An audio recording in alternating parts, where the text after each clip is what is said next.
And we are live, episode 14, a special Tuesday edition of Empire State of Baseball, July 5th, 2022. Again, we have a special Tuesday night show this week.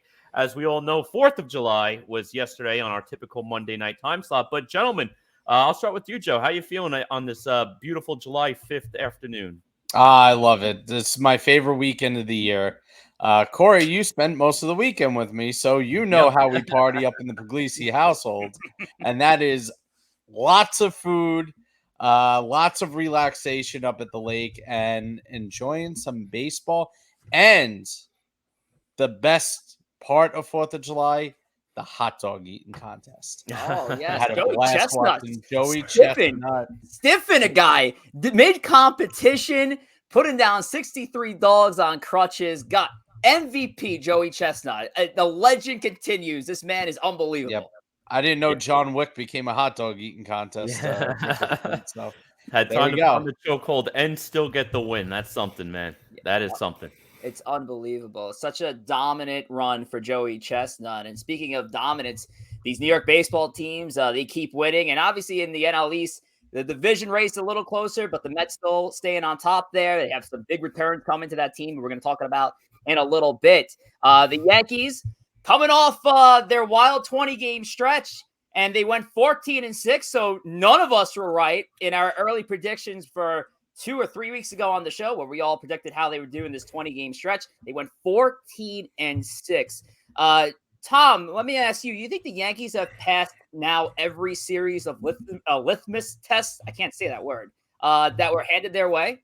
So first, I'm just embarrassed that I undersold the Yankees. I know it's like 13-7. It's like I thought it was good enough, but no, they had to go 14-6 on the 20-game streak. I think they've passed as many tests as they're going to have in the regular season.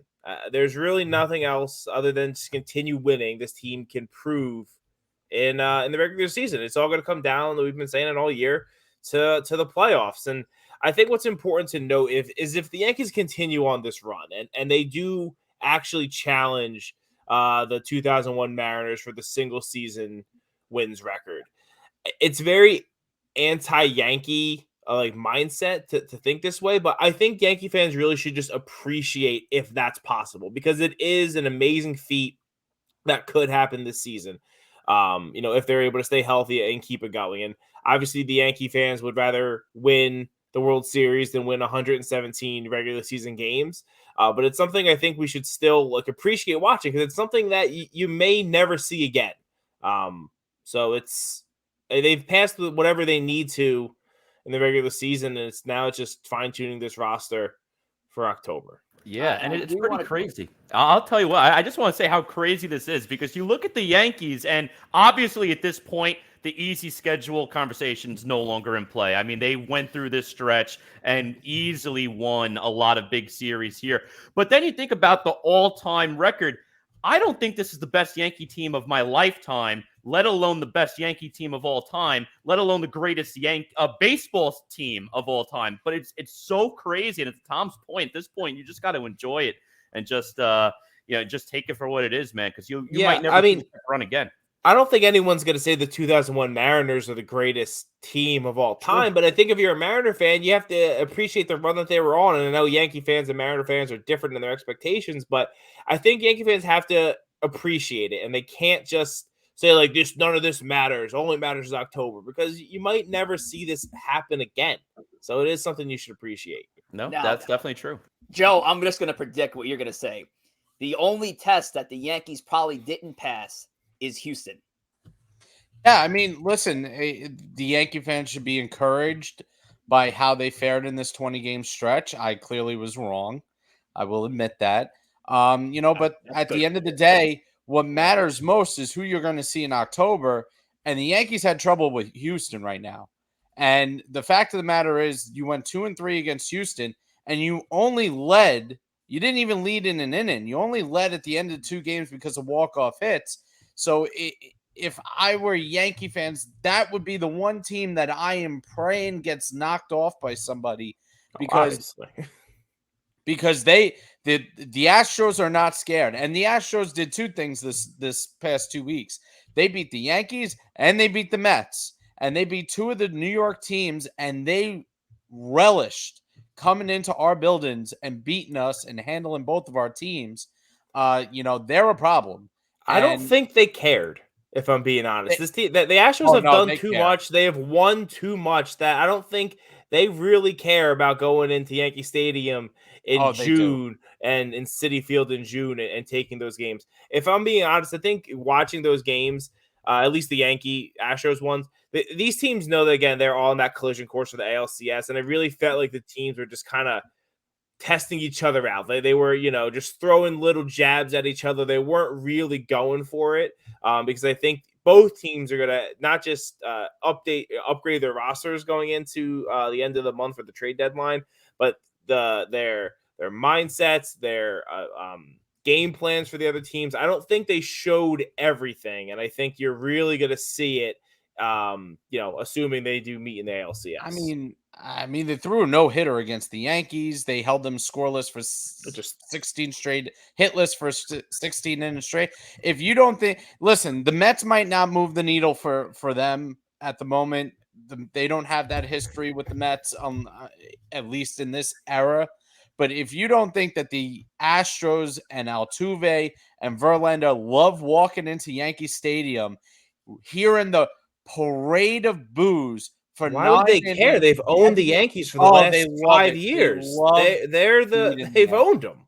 They love it. They love beating the Yankees. I'm sure they do, but they have nothing to prove against the Yankees. The Yankees have everything to prove against the Astros. Yeah, but you know what? Everybody's been talking about the Yankees all year. The Yankees are the best team in baseball, and the Astros came in and said, "You know what?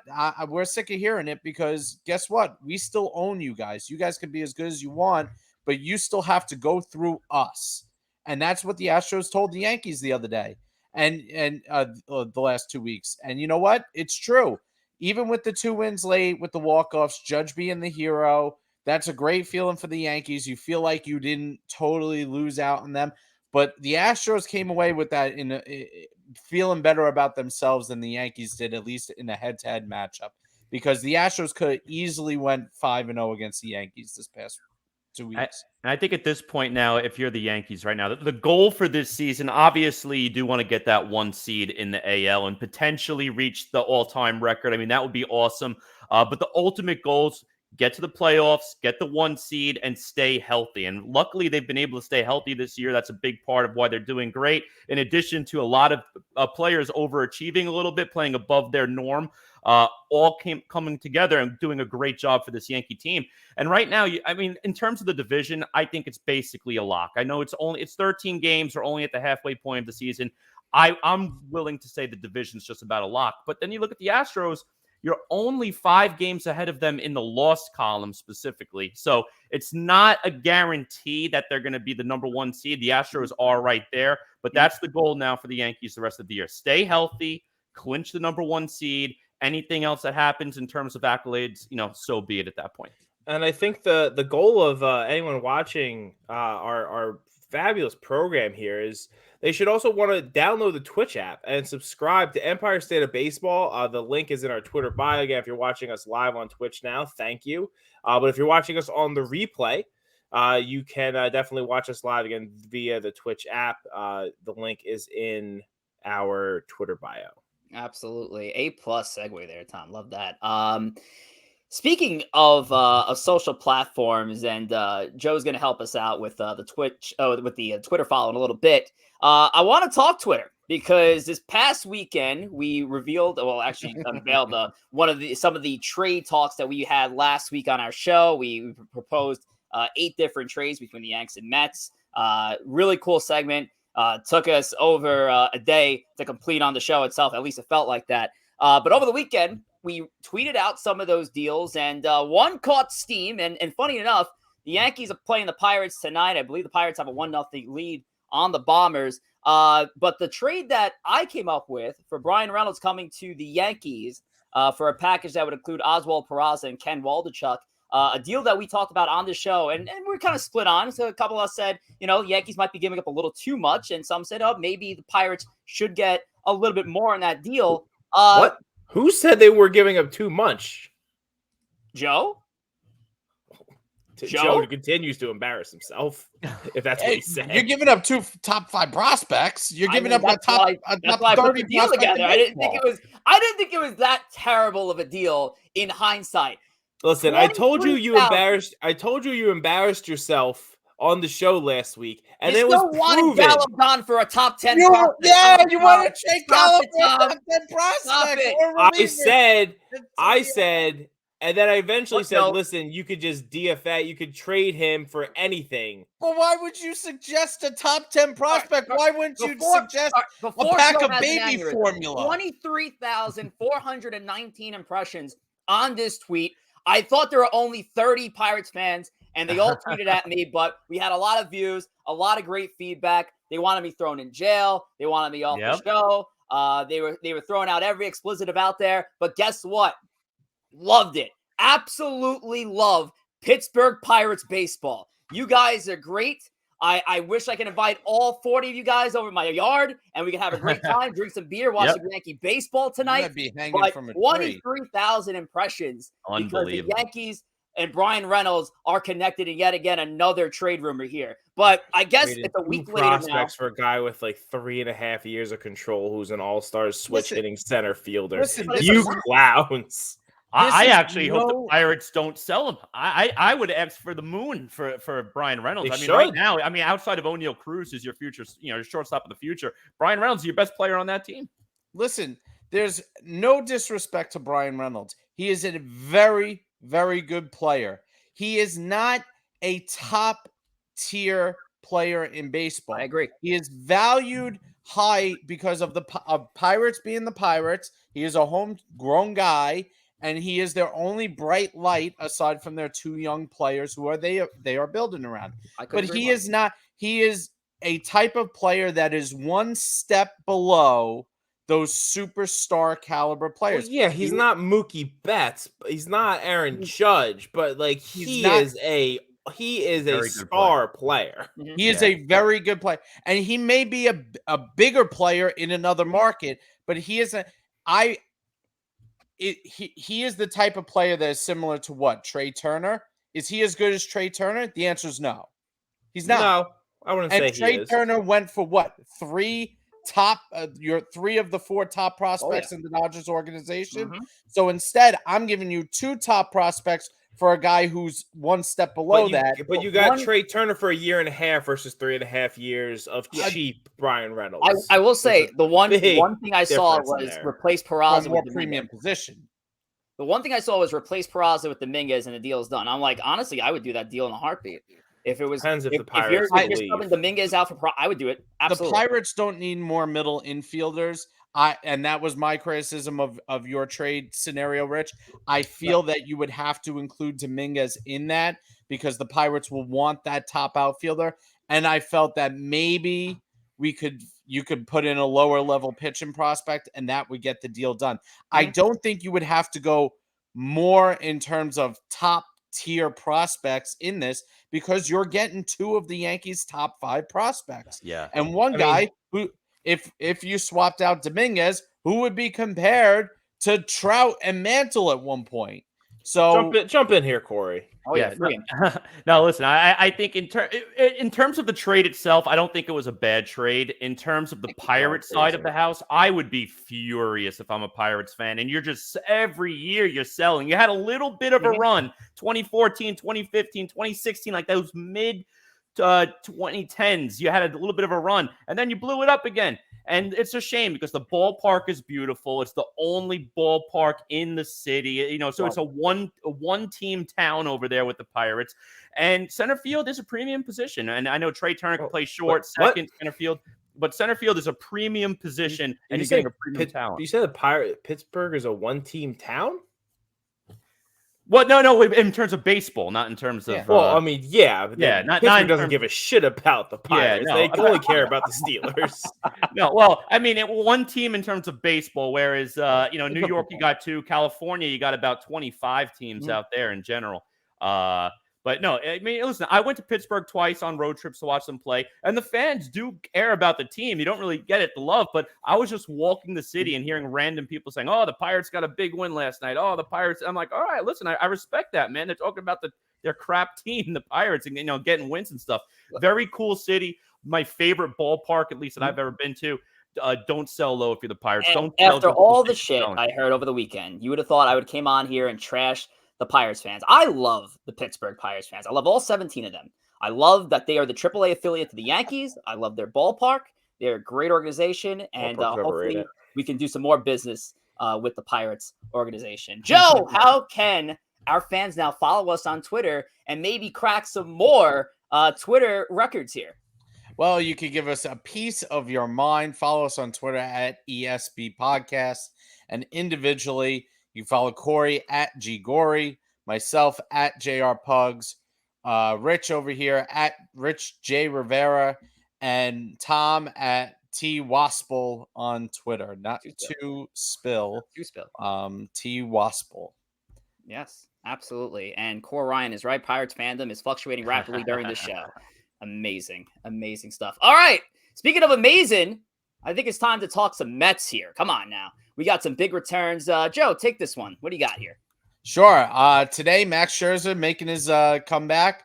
Struck out a couple batters in the first inning. Looking pretty solid. Worked himself out of trouble here in the bottom of the second. So as the Mets are scoreless with the Cincinnati Reds, I think this comes just in time. The Mets have had kind of a piecemeal rotation here the last few weeks due to a variety of issues, including Bassett going on the IL for COVID, Peterson going on paternity leave, and kind of the status of Scherzer being up in the air where he needed a second rehab start, which I know the Mets were kind of in between whether he would come back or not after the first one. So this is a big help to the Mets here. The Mets have actually played better than what a lot of fans are thinking right now. They're 5-5 in the last 10. But if you take the Astros out of it, they played well. They've won every other series besides the Astros series in the last few weeks. They're playing the Reds. They beat the Rangers 2 out of 3. They handled the Marlins perfectly fine. The Marlins, I believe, are coming back next, if I'm not mistaken. I don't have the schedule up in front of me. But Scherzer coming back is a huge boost to them. And then yesterday, Sunday, Jacob DeGrom threw a rehab start. An inning and 2/3, struck out every batter he faced, and unfortunately for the single A players, made them look silly. The highlights were posted on Twitter, and there was very, very little contact to anything Jake was throwing. Hit 101 on the gun, hit at least 100 multiple times. I think it was like 5 or 6 times he hit 100. Yep. And looking like he is Jacob DeGrom, which is a great sign for the Mets. I've said it all along. I think he's going to do 4 rehab starts. That puts him in line, I think, for the 23rd of July, which is the home Saturday game against the Padres, which would be an epic game to return to. Yeah. That stadium will be absolutely packed and lively as could be. If he could continue this pace of every 5 days, that would be about where I'd put him. Yep, definitely, for sure. And listen, the Mets went through their hardest stretch of their schedule in June. Ironically, both New York teams just came out of their toughest stretch of the schedule. And the Mets actually did all right without their 2 aces, Scherzer and DeGrom. Right before Scherzer got hurt, the Mets record was 25-14, so you were just about 11 games over 500. The day Scherzer came back, so as of today, 50-30, 20 games over 500. So they actually gained ground. They had a winning record while Scherzer was out. You got DeGrom, like Joe said, probably coming back that first weekend or two right after the All-Star break, probably around the 23rd of July or so. So the gentlemen are coming back, which is awesome for this Mets team. And I'm getting really pissed off, too, with a lot of Met fans. A lot of fans saying, oh, this is the typical Mets. Here comes the collapse. One guy hits a home run. Twitter's going insane. Everybody calm the F down, all right? Because you want to know what? If the Braves weren't having an historic run, I mean, if the Braves are having an historic run right now alongside the Yankees, we're not even going to have this conversation. Because if the Braves lost 3 games that they won in the last month, this is still a 6.5 game lead. So listen, I am not worried about the Braves. Focus on the Mets. You have your boys coming back. Your schedule in September is the exact same schedule that the Braves had in June. You're hopefully, assuming they stay healthy, going to have your big guns for that stretch, while the Braves are going to shift towards their harder part of the schedule. Stop worrying, everybody. Let's get to the All-Star break. Let's relax, and let's watch some baseball. Love it. I absolutely love it. DeGrom and Scherzer coming back. Scherzer obviously making his return start tonight against the Reds. The Mets had a DFA for another former Yankee legend there, Chasen Shreve, to make room for Mr. Scherzer. I'm sure that was a tough conversation to have. Now, the question I have for you guys, if you could choose, and DeGrom would either make his debut during the Padres series on the weekend, which will probably be sold out games. Okay. Or, I mean, all these are going to be sold out games. Or would you hold him back to face the Yankees on the Tuesday, the 26th versus Saturday? What do you think? I mean, which is a bigger, a Saturday summer home game where your ace returns, or a Subway Series game, which is going to be sold out no matter what for two first-place teams? I mean, which do you think is a cooler moment to bring him back? If the Mets hold him out for the Yankees, and they hold him out for the Yankees, not because of his rehab, but they hold him out for the Yankees, the Mets will continue to be an embarrassment of a franchise that they are. That they care more about beating the Yankees. They worry about the Yankees in a different league than a team that are in their own league who they what's better for baseball? Who cares? That's not their job to care about baseball. Like if you're really going to hold DeGrom back, if you're going to hold DeGrom back to win some back page headlines of the trash post, then like I don't know what you like. You get the headlines. It's embarrassing. It's embarrassing if you care that much. Well, the Yankees don't care about you. They don't. I think DeGrom's going to get the headline regardless of who he starts against in his debut start. Regardless of how bad he is going to grab that headline. Right. I don't think it really matters between the two. Both teams are arguably top 5 teams in baseball. So it's not like you're talking about a difference of a major difference of quality ball here. DeGrom's going to, if that's the projected start that Joe's looking at, either of those two starts, it's going to be a tough task regardless. I'd say get the earlier start, though, or just get him going. I'd say whatever the earliest series is, which is San Diego. I would say San Diego would be the test for him. But as far as the quality play goes, I don't think it really matters. The Padres are playing excellent ball as well. Either way, it's gonna be prime TV regardless. And I'm gonna go with unless you get a couple of rainouts and that by default pushes him to that Yankee series. I'm gonna go with the Padres because I know I just had the whole rant about the Mets and the Braves, but if the Braves do end up getting the division, now all of a sudden you're in the wild card chase. Padres are going to be one of those wild card teams. You want to beat them in positioning. I'd rather the series win against the Padres than the series win or split because it's only a 2-game set with the Yankees, just because it's more important for playoff positioning. Speaking of, we were talking about the Yankees and Pirates and Bryan Reynolds. Pirates have a 3-0 lead on the Yanks. Sawinski just hit a 2-run home run, so clearly they just heard my rant here on ESP. Bryan Reynolds just hit a double before that, so he was on base. Nothing. He also made a diving catch. Yeah, absolutely. That's true. So, if he wants to be a Yankee, he should just make sure they lose these games. Like he wants to help his future team that the Yankees would have to give up. I think he wants to go off. I think he wants to try out here for his future home. I would say he wants to try it against other teams. He wants to be a Yankee. You go up there, you strike out every time, you drop every fly ball. Yep. Show your commitment now to the team. Good comments here in the chat. We got Burlaw 393 in the in regards to DeGrom. He went 5 of 6. He hit the last guy. Speaking of Bird, however, I think it is time we get a bird watch here, ladies and gentlemen. It is a bird watch here at ESP, where, of course, if you haven't joined us lately, this is the greatest bet of this show so far. Tom and Joe have been going at it saying, hey, Joe thinks the Orioles are a 100-loss team. Tom thinks the Orioles aren't a 100-loss team. Well, guess what, Tom? Benefit for you. Your magic number is 26. The Orioles need 26 more wins to not be a 100-loss team, which means Joe is wearing a Yankee jersey of your choice. Joe, how you feeling, bud, about this, man? It's getting close. We still have some time. They're going to be sellers at the deadline. Mancini's not going to be there. So a starter or two is not going to be there. A couple of the bullpen guys are going to get traded off. And I'm not that worried. The O's have some long losing streaks Listen, in them the rest of the way. Joe, I'll tell you what, before we jump to our next segment, I'll tell you what, if they are sellers at the deadline and we had the whole conversation about Bryan Reynolds, Cedric Mullins wouldn't be a bad Bronx Bomber either. See, I don't think Mullins is going anywhere, but Trey Mancini is absolutely the same situation. Mullins has years of control. They're not gonna trade him. But I mean, Birdwatch really should be. We should have a sponsor, and I took this for a reason. This is a National Bohemian, also known as a Natty Bo. This is the pride of the state of Maryland. And I brought it to the show today. One, because it's delicious. And two, just to celebrate the O's. 3 and 4 over the last week. Not our best week, but still a solid week. A week that will prevent you from losing 100 games. There you go. Go Birds. Let's go O's. I want to see. Let's go O's. Joe in a Yanks jersey. All right. Well, I might buy an O's jersey just for that episode and just celebrate the O's.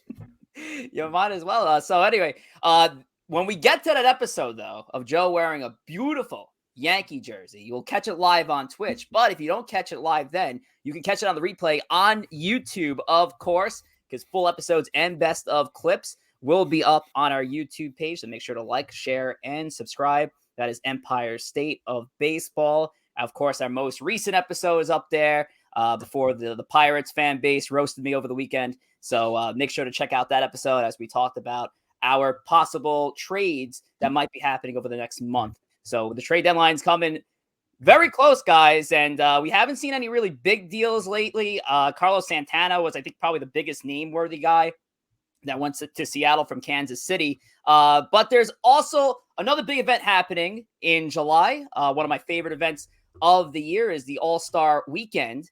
And to celebrate the upcoming All-Star Game weekend and all its activities that happen, including the first-year player draft, we decided to have a little bit of fun with tonight's show. I mean, we always have fun. Why don't I say we had a little bit of fun? We're always having fun, but we're going to talk All-Star, New York all-time All-Stars. That's a lot of all. The New York all-time All-Star Game. And what's going to happen is me and Tom are going to actually team up here for the first time since Savages in the Bronx and take on Joe and Corey as we're going to draft head-to-head the greatest New York baseball players of all time based on a single All-Star season. So a lot of criteria here. Obviously, the player had to be a New York baseball player, Mets, Yanks, had to be in an All-Star season, and we cannot overlap on players. Not just the Mets and Yankees. Remember that. They're not the only teams that played in New York. He's right. He's very right, actually. Very good job. Not go over this with me. We got some Brooklyn Dodgers. We got some New York Giants. So we're going to get into it now. And because we were trying to figure out who was going to get the first pick, well, listen, Mr. 23,000 impressions on Twitter is taking the first pick on behalf of Tom and I's team, the Savages, of course. We called it the Bombers, but it's the Savages. Here we go. Our first round, and there we go. That's the round here. Bang. All right, Tom. We got the number one pick. Amazin's following up with 2 and 3. My number one pick on this team, I've been thinking about it, and I want to go at a position that I feel doesn't have really enough credit outside of a couple players in the New York areas. I'm going to go with third base here, and I am choosing 2007 Alex Rodriguez. Wow. MVP. Leading off bombs, with the juice. 314. Juiced up. I love it. We're going to go leading off with the greatest first pick season a third baseman has ever had is what we're really leading off. While on steroids. Wow. I don't remember him failing a test that year, so I guess not. A-Rod that year led the league in homers, 54 homers, 156 RBIs, led the league in slugging, hit a 1.067 OPS, MVP, Silver Slugger. A-Rod in 2007, close follow-up. A-Rod in 2005, also a fantastic season, but 2007 A-Rod is a season that people who don't like A-Rod are going to just discredit, but it is the greatest season a third baseman has ever had. Yeah, no, I definitely don't disagree with you there. And I had him in the queue for a little later. I definitely had my eyes on that A-Rod pick. But I got to tell you what, though, you're setting up me and Joe for a pick I wasn't expecting to be able to make. I had my whole rundown for the player I was going to take all ready to go. But just in case, I did have him up. Arguably the best player in New York baseball in terms of the All-Star era. I'm going to go with one of your savages. I'm going with Mickey Mantle to be our center fielder, specifically taking that 1956 Mickey Mantle. MVP that year, 52 home runs, 130 RPIs. OPS, I know wasn't as big of a stat back then. 1.169 OPS. I mean, that is ungodly good, that Triple OPS crown. number. Triple 100%, crown season. baby. Got to go with him, man. Got to go with Mantle. I thought for sure you were going to take him 1, and I was ready to take someone else number 2. I'm not going to say it in case he falls later, but listen, there are other very good, maybe not as good, very good center field seasons. You will not find a third base season anywhere near as good as 2007 A-Rod. Yeah. Well, that's not true. That is absolutely true. A-Rod had 2 seasons that are as good as that season before then. So, 02. Look at his 02 numbers, He's a shortstop. his 01 numbers. Those are also shortstop years, not third baseman years. But Well, you tried, which is what's really important, Joe. So now try with your next pick.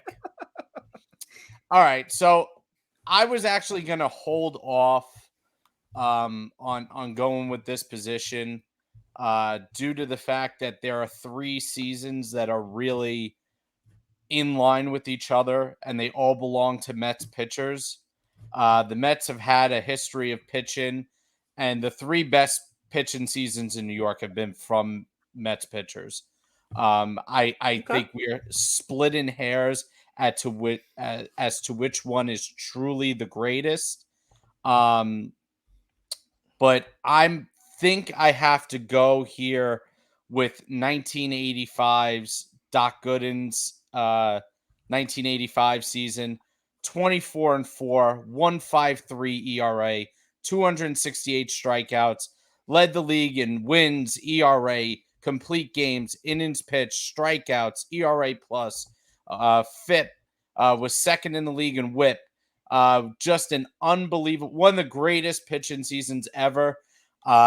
Jacob DeGrom's second Cy Young season in 2018 was close. First Cy Young season, excuse me.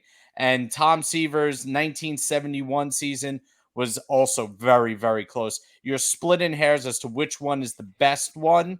But I think Doc's was so special and so lights out in the 1980s. I have to go with him on that one. Yeah, no, that's a great pick, and I had him in my eyes as well, just because that one season itself was absolutely unworldly. Such a great season, and that gives us 2 Triple Crown winners at their own respective positions too. We got a hitter Triple Crown winner, a pitcher Triple Crown winner, and you look at that 80s Mets team, that 86 team that won it all too. Doc Gooden, obviously the best pitcher on that pitching staff during that 80s run. I like the pick, Joe. Tom, give us a good one here, bud. Listen, I'll be honest. I'm gonna come with one here that. Oh, do I? I know what I would do. I know what I would do, but yeah, you know what? I'm gonna go away from what I was gonna do.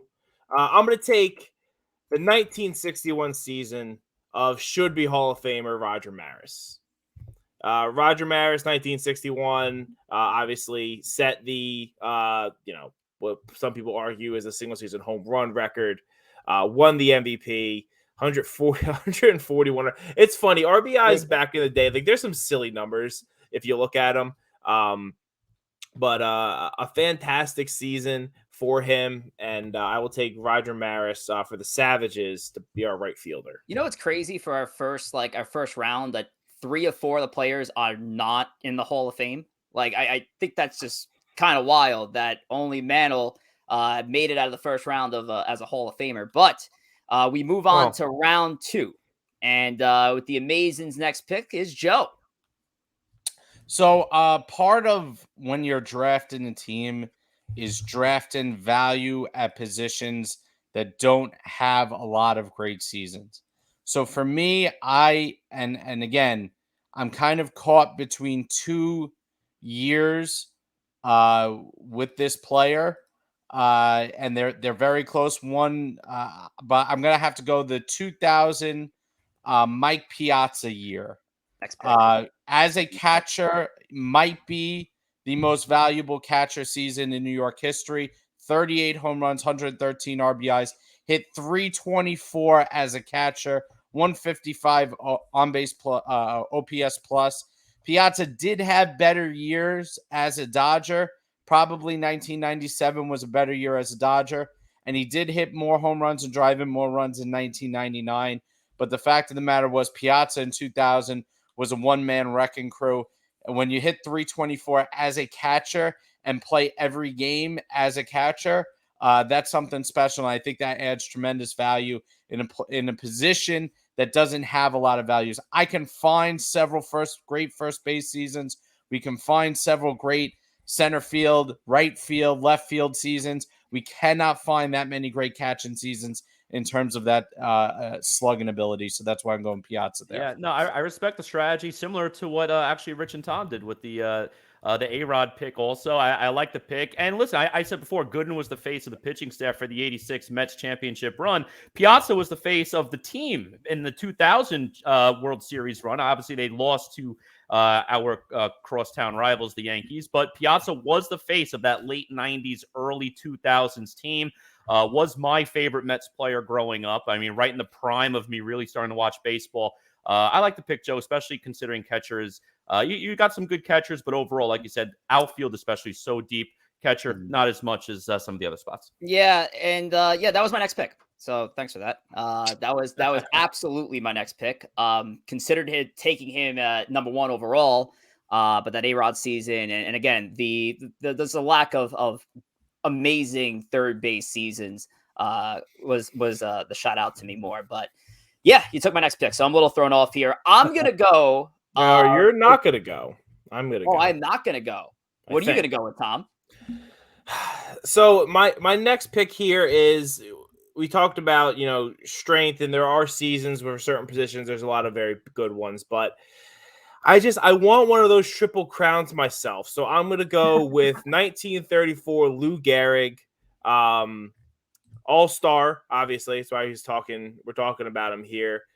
49 home runs, 166 RBIs, which he had three other seasons where he actually had more RBIs, 4 or 5 other seasons. It's silly. Batted 363, on base to 465, 1.1172 OPS, a huge year. Also, bit of the tug of the heartstring. We are, July 5th, July 4th is the anniversary of the Lou Gehrig speech, luckiest man on the face of the earth. So let's put Lou at first base for us. All right, and we do have the second pick in a row here in this round. Again, going back to the position, and I really wanted to get a Met in here, and I was banking on Piazza. But I feel shortstop is the next address, and at shortstop we are going to go with the captain. We are going to go with Derek Jeter, and for Jeter, it is going to be his 2006 season. Derek Jeter's 2006 season, All-Star campaign, obviously. Second in the MVP, only running up to David Ortiz. Jeter, gotta go with the captain here, guys. Yeah, I was going to say, the Jeter, this is, I know you say, there's better offensive seasons, that we're going to draft than Jeter. There absolutely are, but you're going to have a hard time finding a lot better seasons by a shortstop. That are eligible. There definitely are some, but I think good pick, Rich. And I love having A-Rod and Jeter together. Oh, they get along. Yeah. like the way it always is supposed to be. All right, Corey, I believe you have the next pick. Definitely. Let's see. We got a lot of interesting names here on the board. I'm just looking across the board trying to find a different player here. I'm actually gonna go. And Tom, I'm sorry, I missed your pick. Who did you have in this round? I took Lou Gehrig at first base. Lou Gehrig, that's correct. 1934. Okay. So I'm going to go ahead. I'm actually going to make the pick that I was debating on taking with my first pick, second overall in this draft. So Again, for everyone out there, we do have a DH spot lined up in this draft. Here we go. Yep, and the DH spot, it could be any position player, similar to how it is in real life. You put anyone there. I'm going to go with who I almost took second overall. I'm going with Joe DiMaggio. I am taking 1941 Joey D, 56-game hit streak, a record that probably will never be broken. And if you look at statistically, it's not the year he had the most home runs. It's not his year that he had the most RBIs. It's not the year he had his greatest OPS. It's hard to beat a guy who has the 56-game hit streak record that will never be broken. MVP as well that season. I'm going with Joe D for our DH. Okay. I will say that his hit streak might be broken. Then I was gonna say something else, and then I'm gonna not say it because it doesn't make sense. All right, Tom, you Continue. got the next one here, bud. Oh, the next one. Do I go DH here, Rich? What do you think? You very well can. It's just you have a lot of guys you can choose for this spot. Obviously, Corey choosing who I would have taken next. Joe DiMaggio, Center fielders. Yeah. I mean, I think New York's had a very good time having great Hall of Fame. That was a great pick. That was a really great pick by Corey taking DiMaggio. That is a great I will say that's a fantastic pick. All right, we got Jeter and A-Rod, we got Garrett, we got Maris. So we don't have to worry about them now double dipping on a position at least. We're not worrying about starting pitching until the end because we don't worry about that. We're not going to worry about catcher unless they take a catcher. Nope. They already got. Well, they can't do that. You don't have to worry about center. No, I'm gonna double dip. This might not be the best pick right now, but I'm just gonna do it. I'll take 2017 Aaron Judge as our DH. Oh, I wasn't expecting that. I wasn't expecting him to go. Wow, there we go. I mean, listen, as far as a right fielder, now the two best right field seasons are off the board. A position of power, 52 homers, 14 RBIs, rookie of the year. Burst on the scene. I don't know. Maybe it's not the best pick right now, but I felt like what Corey did hurt me because he took he double dipped in a position that we needed still. So I want to do it back to him. Damn. Aaron Judge coming off the board. And honestly, you could probably make an argument because he was selected as one of the first two All-Stars for this year. I'm sure you could have also taken a chance on the 2022 Aaron Judge with the pace he's keeping. He could very well put up better numbers in his 2017 season, but obviously there's a lot of there's a lot of mystery behind what might happen in the second half. So smart pick there with the 2017 Aaron Judge. Corey, you have the next pick. Actually, the Amazins have the next pick here at 10-11. Corey first and Joe. What do we got? Yeah, I'm actually going to go back to the Bronx for my next pick as well. And going back to that 2000s team, I want to solidify the closer position. I'm going to go with Mariano Rivera, specifically 05 Rivera, 1.38 ERA. I mean, he had a whip, 0.868, second in Cy Young as a closer that year.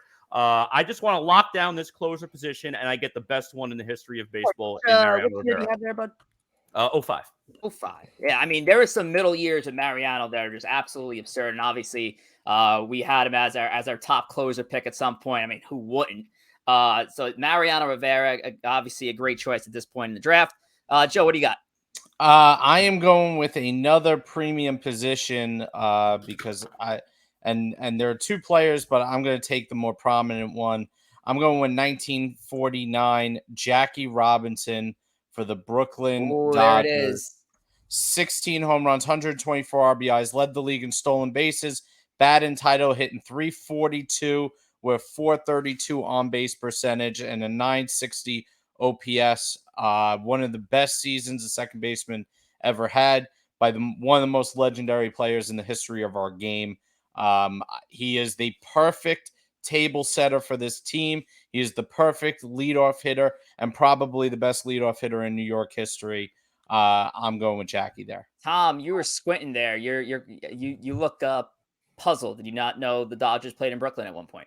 No. I was doing some research, and I was worried about some other picks. and then I found something that's going to fix our problem. So Ooh, don't I like worry, Rich. I got center field on lock. So we don't have to take. We don't worry about center field. They I know can't who take you're a going third. with. They can't take a third Okay. center fielder. So we can hold off on that. Just want to let you know we're going All to right. communicate. Great. I am upset because I know what Tom is thinking, and I am upset because I actually think that might be the best center field season of all time. All right. Well, we solidified DH. I think every position has been taken off the board except for one, and it's left field. So I'm going to make that pick. And we are going to go with Ricky Henderson of the Yankees. And I believe the year, and I got to just make sure that I got it correctly. I believe it's 1981. Tom, could you help me out here? I can look it up. I'm caught up if it's 81 or 82. I had it up before, and I lost it. Ricky. No, that's It's way. the year. Oh, no, it's 19. Oh, sorry. It was 19. I think it was 85 here. Yeah. It was 85 or 86 when we were talking about it's 85.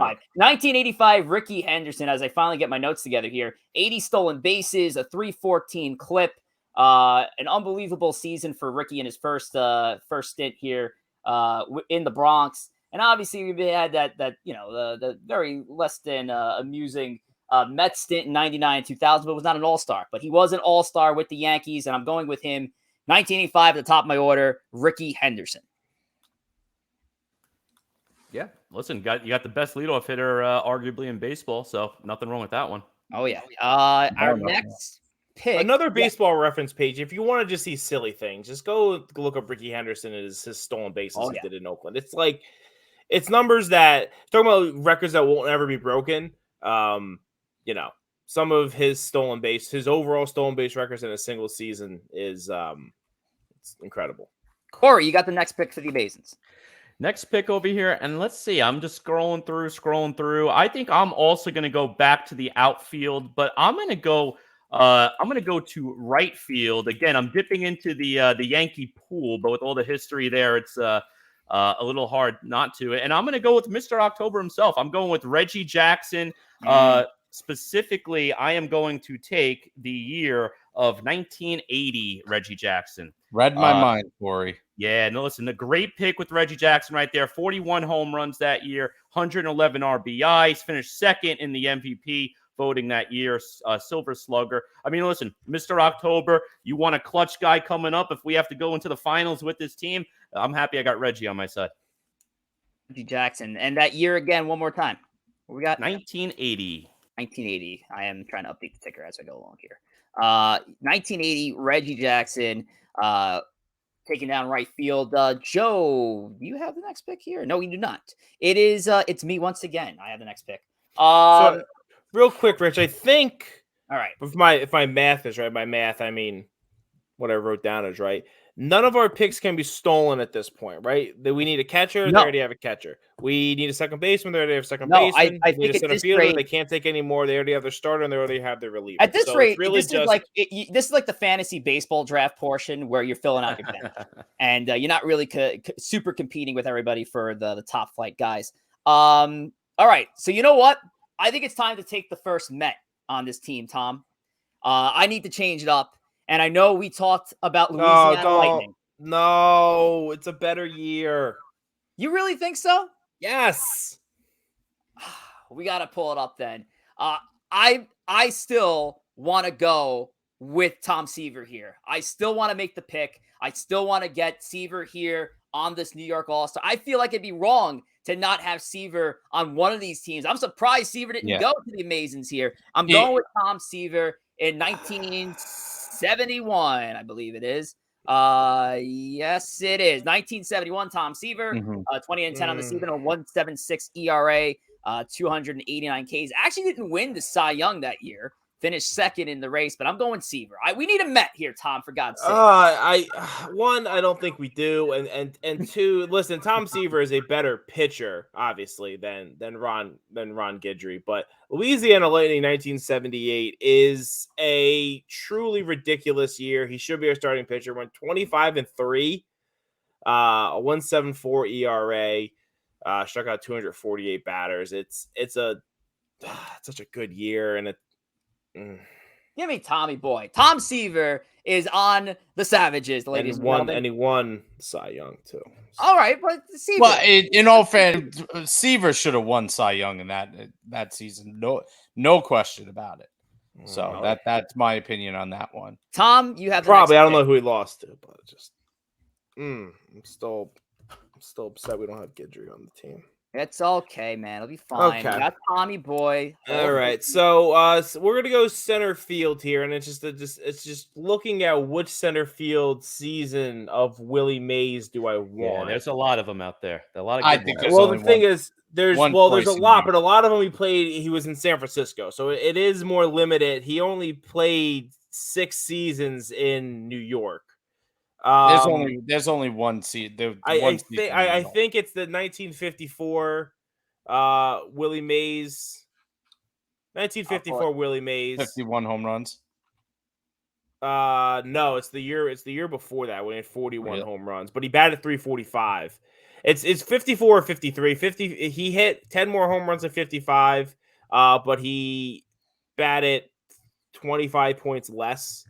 Are we talking the 19? Oh, wait. I'm taking 1954 Willie Mays. That's it. Yep, 1954. He won the MVP that year. 1955 is just as basically just as good of a season. If you look at OPS plus, he had 175 in 54, 174 in 55. So it's pretty kind of splitting hairs there.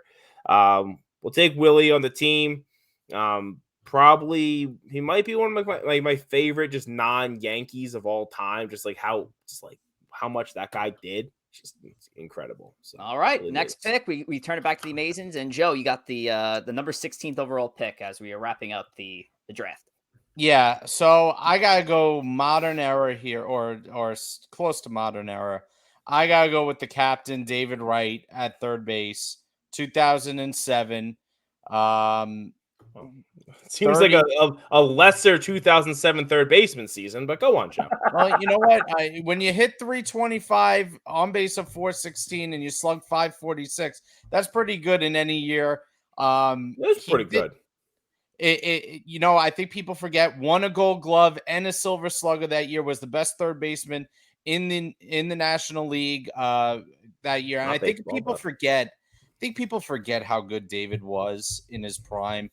I mean, from the time that he came up until the time he got hurt, I mean, he was a lifetime 305 hitter up until 2011, where he started to have the injury issues, the concussion issues.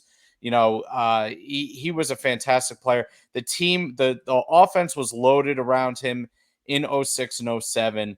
But that one is his best year in terms of batting average, on base percentage, and slugging percentage. He was fantastic. Finished 4th in the MVP voting. Tough to win an MVP as it is. Got it beat out by Jimmy Rollins, Matt Holliday, and Prince Fielder, who had 50 home runs that year. Yeah, no, it's great pick though, Joe. I mean, David Wright, face of the franchise. He basically took it over from Mike Piazza from the late 2000s throughout the teens. Interesting fact with David Wright that year. That is actually the Mets single season leader in WAR as a hitter. David Wright. I know a lot of talk goes to Carlos Beltran with the Mets in 06, but Wright's 07 was actually a tick higher than Beltran as the greatest single season WAR as a hitter. So I'll definitely take that for my third baseman. All right, right to the Amazins fitting. All right, we're in the final round here, and to open up the last round, Tom and I will work together, and then Corey and Joe will have the next pick together, and then we'll finish it off individually. Tom, we need a catcher, a second baseman, and a closer. What are we thinking? So I think we can go. Catcher, because I think we know it doesn't. I think we kind of know what we're doing there anyway, and then it will kind of give us some leeway for what we either of us want to do with the second baseman. And Yogi would be our guy here, right? Yeah, so we'll take Yogi, 1956. He had an unbelievable streak of All-Stars, won 3 MVPs. Really the backbone of those the real big dynasty of the Yankees from the late 40s into the 60s. Again, the numbers are the catcher position. He had 30 homers, 105 RBIs, batted 298. Really a fantastic year. A year that he didn't win MVP. He had won the previous 2 years. I guess they got tired of giving it to Yogi at that point, so they wanted to give it to they gave it to Mickey Mantle because he had the Triple Crown that year. So fair. I think that's a fair assessment. All right, Corey and Joe, you have 3 picks left here. But what is your combined pick? What do we need here right now, Joe? Yes, we need a shortstop, we need a first baseman, and we need a left fielder. Left field is tough. All right, let's we don't overlap. So let's Corey, let's go with the shortstop here. Sure. All right, shortstop here, Joe. Any particular one you have in mind? I do have one on my mind right now. I think the one that you had in mind was the best and one. I think the one you guys have in your mind, I think I have in my mind too. Yeah, I think Tom's going to roll his eyes, but go ahead, Joe. Take it away. I think we're going to go with Jose Reyes here. Yeah. Batting champion, 2011 was it? Yep, 2011. Yep, 2011. Again, we kind of doubled up with the leadoff hitter types with Jackie Robinson. But I tell you what, that is a hell of a middle infield. You can bat them 1-2 in the lineup. You have so much speed at the top on that team. 2011. Jose Reyes batted 337, 384 on base percentage, stole 39 bases, was only caught stealing 7 times, led the league in triples at 16 triples, and was 11th in the MVP voting. One of the best seasons a Met has ever had from a hitting perspective. The only Met, I believe, to win a batting title. Correct. Yes. And Reyes, again, sometimes I think people forget he was for a stretch after Ricky Henderson retired, the premier leadoff hitter in the sport. I don't think he's in the same breath as Ricky Henderson, but leadoff hitters changed, and he was one of the last of that kind of leadoff hitter. We don't have that kind of leadoff hitter anymore. He might have been the last one. Billy Hamilton was trying to do it for a while, but could never hit. So that was one of the last of the breed of the classic leadoff hitter. D. Gordon, but he never really stayed on. I also like how we have our 2 teams with the Savages and the Amazins.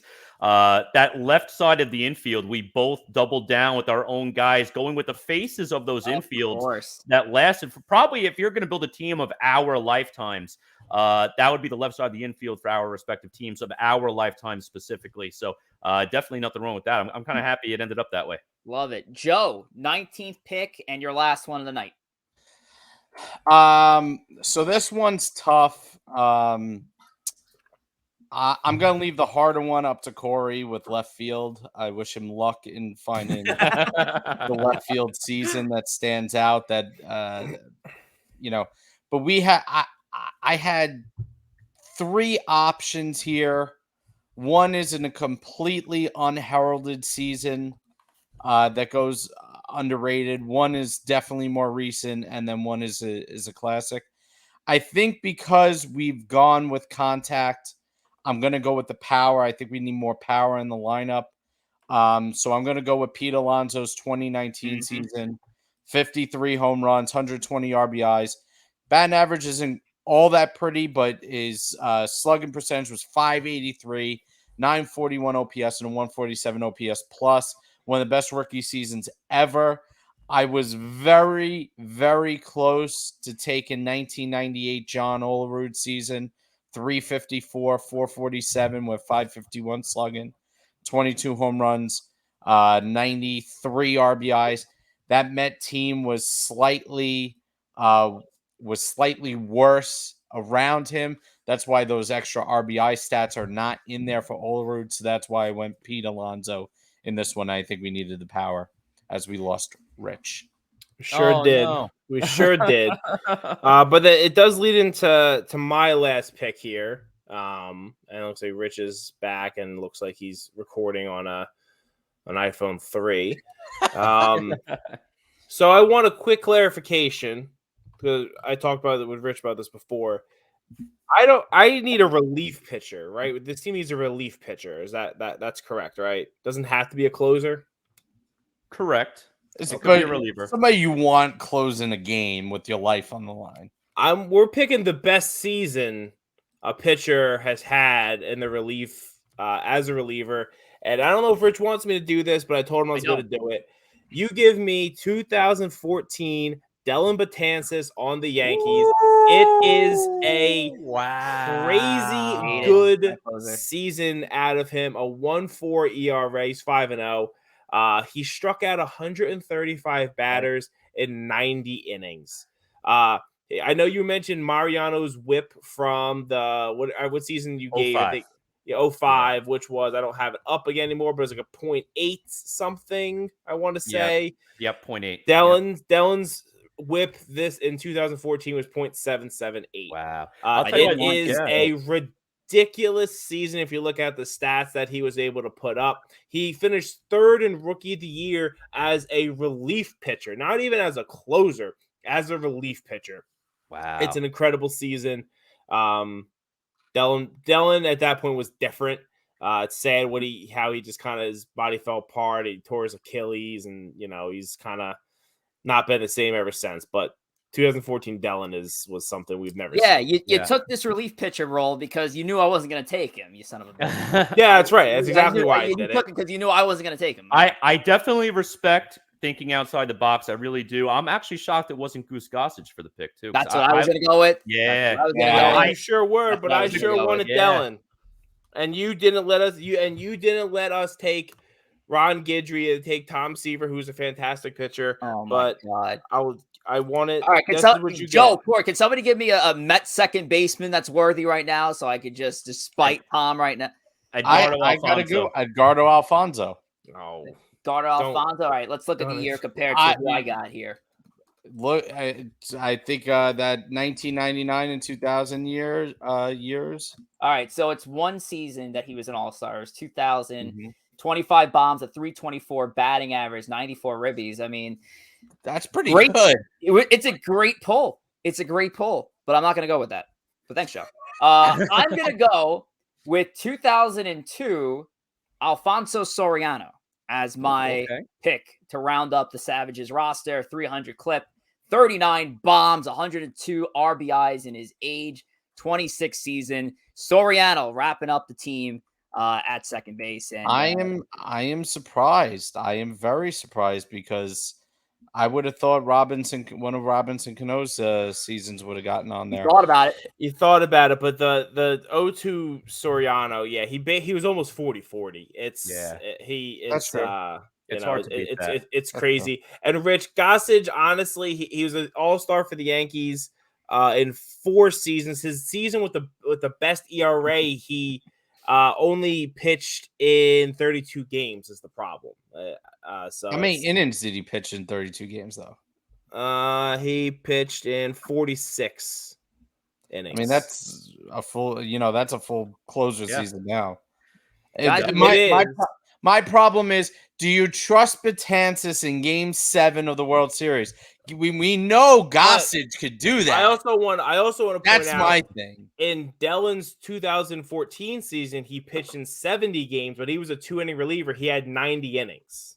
So he wasn't a 1-inning guy at that point. I get that, but he still wasn't the closer. He wasn't the guy being called to get those. In 2014, I would trust Dellin Betances to get out anyone. He was unhittable with that curveball, and it was ridiculous. Who was the 14 closer after Rivera? Was it Robertson? I think Robertson. Probably Robertson. It was Robertson, yes. Yeah. So he was. Or is it that season that Rafael Soriano was the closer? So good. All right, Corey, wrap it up, bud. Yep, we got one more pick here, and we have to go out to left field. Damn it! I just realized I should have taken Clay Holmes as my reliever. Pick it, boy. Listen, pick him. I was going to go with Cespedes, but 2015 he was not a Met at the All-Star game because that would have been the best pick. I'm actually going to go with Dave Winfield for left field over here. 82. I'm specifically going to go with the 82 season. Yes, 37 home runs, 106 RBIs, OPS of a .891, which is very, very good. I know it's not in that upper echelon, like we mentioned Mantle a little earlier. I'll definitely take it. Again, Gold Glover out there in left field, Silver Slugger, a nice guy to round out left field, which are, ironically with these teams, not too many premier left field. He was my season. pick for left field until Rich uncovered Ricky, and then I was like, oh yeah, Gotta put somebody at the top of the order there, Tom. Well, you could have had Gehrig in there in certain years, right? Gehrig was a left fielder for certain times. Gehrig didn't play in the title. The first All-Star game was 1933. Lou Gehrig's best seasons are pre-All-Star game, and for anyone wondering, where's Babe Ruth on this year? Gehrig was a 7-time All-Star. Again, people asking where Babe Ruth was. Babe Ruth was only an All-Star in one season.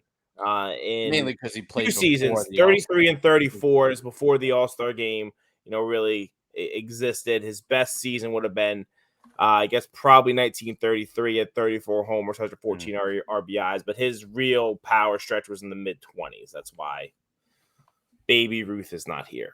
Baby Ruth. Exactly. Love it. Yep. Yeah. For those of you in the chat, again, I mean, some of you may have joined late and you might be saying, why isn't Babe Ruth on this list? Why isn't this person on the list? Why isn't that person on the list? Again, the rules that we do have stipulated is it has to be a player during the All-Star era. So Babe Ruth was not an All-Star until the very tail end of his career. Correct. Also had to be a player in New York. And again, Correct. New York could be the Giants, could be the Dodgers back in the early part of the last century. And there were a couple of those as well. So just a heads up for those of you who may have joined late and wondering why this or that player was not taken. I know we're over time already, but I feel like we had a snub on these two rosters, and I'm going with Mattingly here, man. I'm surprised Donnie was on Baseball. my list. He was on my list. Yeah, Donnie Baseball didn't go, especially at 86. Yeah. Well, 86 season. Yeah, you're right. 86 is the MVP season. Yes. Is the season that he hit the home run in 6 straight games or whatever. Mm-hmm. Yeah, I mean, honestly, he was my second pick for first baseman. Alonso definitely was in there as well.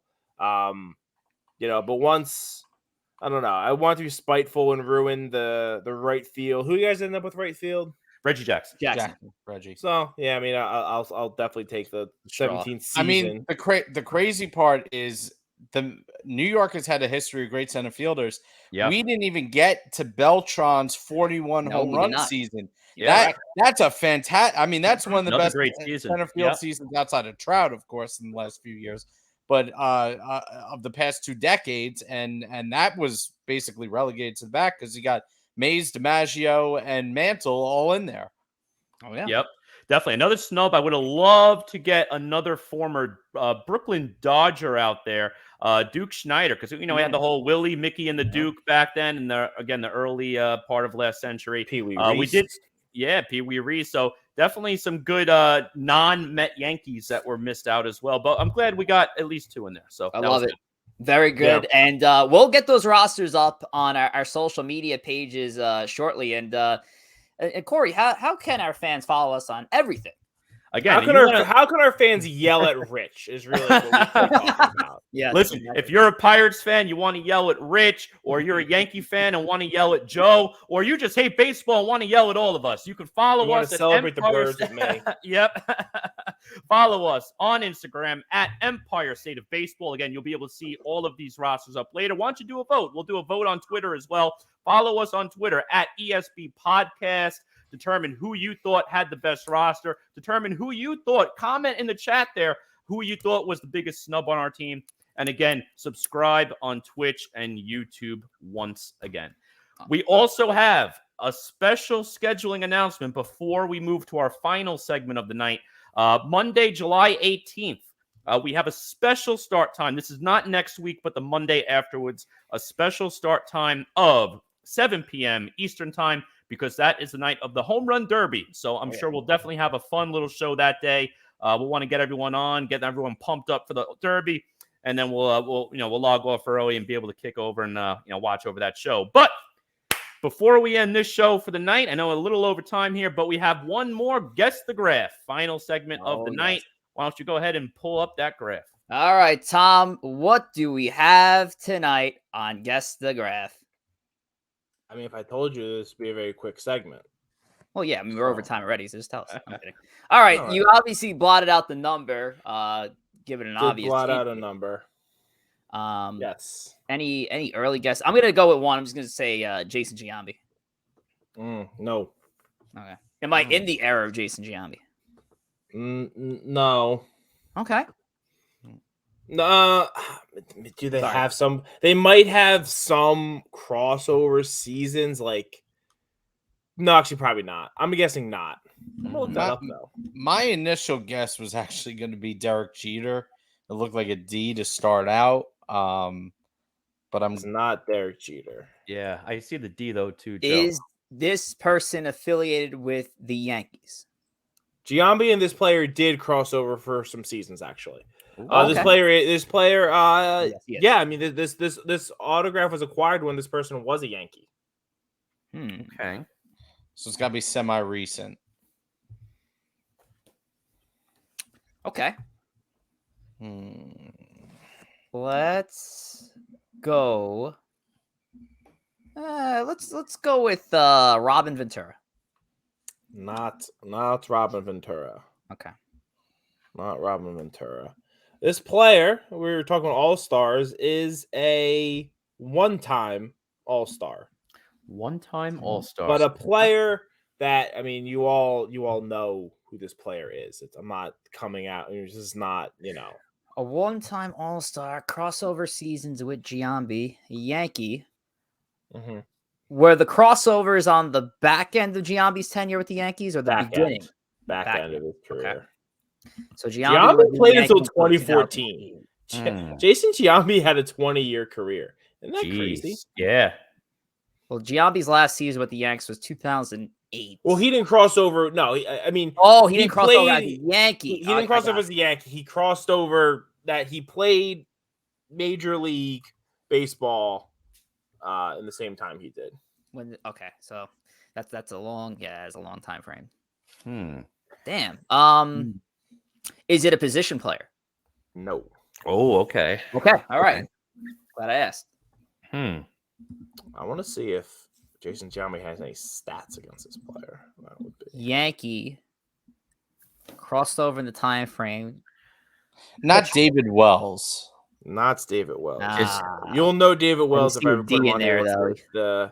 David Wells is just about the easiest signature you're ever going to see. So I'm never going to probably use him. I'll go with another David. I'll say David Cohn.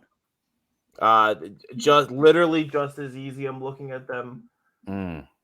The Cohn's actually is easier than Wells, but they are both very easy. For whatever reason, I also want to guess Damian Easley, but I know he wasn't a Yankee. Damian Easley. Jason Giambi does have one at bat against this pitcher. Ooh. Yeah, that's right, pitcher. One at bat. What did he do? He has no hits, no comment, but I don't see what the comment. No, I'm not reading it. He didn't strike out. He didn't walk. What happened in this at bat against this? Hit by pitch, maybe? Maybe hit by pitch. You would think that'd go down as a walk. I guess maybe not. I need to look up this later. So pitcher. It's the current pitch. A current pitcher in baseball. He's not current a Yankee. pitcher in baseball. Current pitcher in baseball. He is not a New York Yankee anymore. A current pitcher in major. Current, and I would think most people would say a current, very good pitcher. David Robertson. Nah. Starting pitcher. Starting pitcher. Domingo Germán. Not is very a Yankee, but no, not Domingo Germán. Someone I assume all you remember he was a Yankee, but he had a very weird tenure with the Yankees. Lance Lynn. No. Not Lance Lynn. That's a good guess. Oh, good guess. Yeah, that same type very of, very much in that ilk of that's a really good pitcher. Nathan Eovaldi. Nathan Eovaldi is the answer. Wow. Yeah, good guess. Wow. Now I see it. The big E. I see the T. I see the slash for the T in there. Okay. Yes. No correct guesses in the chat. Nathan Eovaldi. Eovaldi. Wow. What a poll, Tom. Nice. Very That's good. A good one. I like that. Yeah. Eovaldi, the way to go. All right. Well, guess the graph is done. Let's wrap the show, boys. This is another long one we got here. Yeah, definitely a long one here tonight. But gentlemen, again, pleasure doing business with you on this fine evening. This was a very fun segment. Definitely one which definitely deserves a little bit of a rewatch. I'm also very curious to see your guys' polls. We got to get a poll up there. We get the graphics. Hey now. I want to see. I want to see what everyone thinks. It's a family show. Take it away, Rich.